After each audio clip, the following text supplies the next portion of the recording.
Here's a little bit of detail about the Trump tax plan.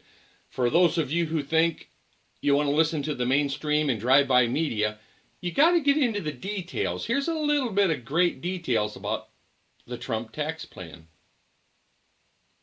Top newspapers I cover, but the fact of the matter is that this latest sort of competition among the GOP candidates to cut taxes has spurred the same type of headlines and debate, that they're not really cognizant of how much this stuff costs, but the same type of criticism and scrutiny never comes to how much a government program costs and whether we can find a way to pay for it. But again, I'm not the only one noticing this. Steve Moore is too, best-selling author, former Wall Street Journal editor. You know, Steve, I'm looking at this because the latest criticism is of Donald Trump and his plan to dramatically cut taxes.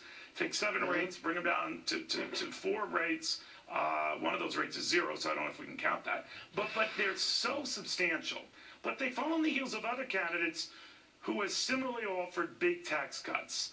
And the argument is none of them are paid for, none of them are supposedly revenue neutral, so they're all a waste of time. What do you say?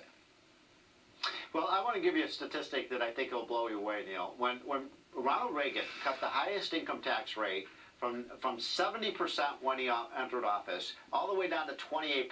So that's about a 2/3 reduction in the highest tax rate. Do you know what happened to federal revenues from 1980 to 1990? Listen to this.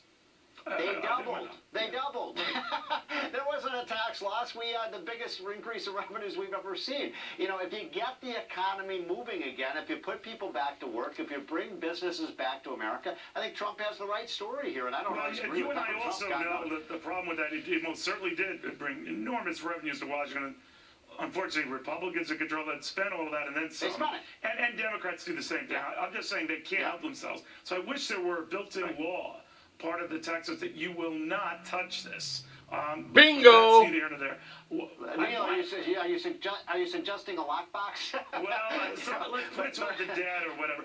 But the growth itself I'm could bear with you that on down. that. But Donald Trump in particular has come under some heat, and I thought he had a very smart answer to pay for it up front. Here you At go. least before those revenues start booming. And this idea of a 10% tax, a one-time tax on all that 2.0 trillion plus abroad that companies hold. You get that back, you could be on your way to more than paying for this, right? There you By the go. way, if you bring that money back at a 10% tax, and now you're talking about $1 trillion more in the American economy, I mean, think what that's going to mean for investment in businesses, for job creation. I love that idea about the plan, especially when you combine that with the 15% business tax. Now, you don't have to be an economics PhD to understand this. Today we have the highest business tax rate in the world.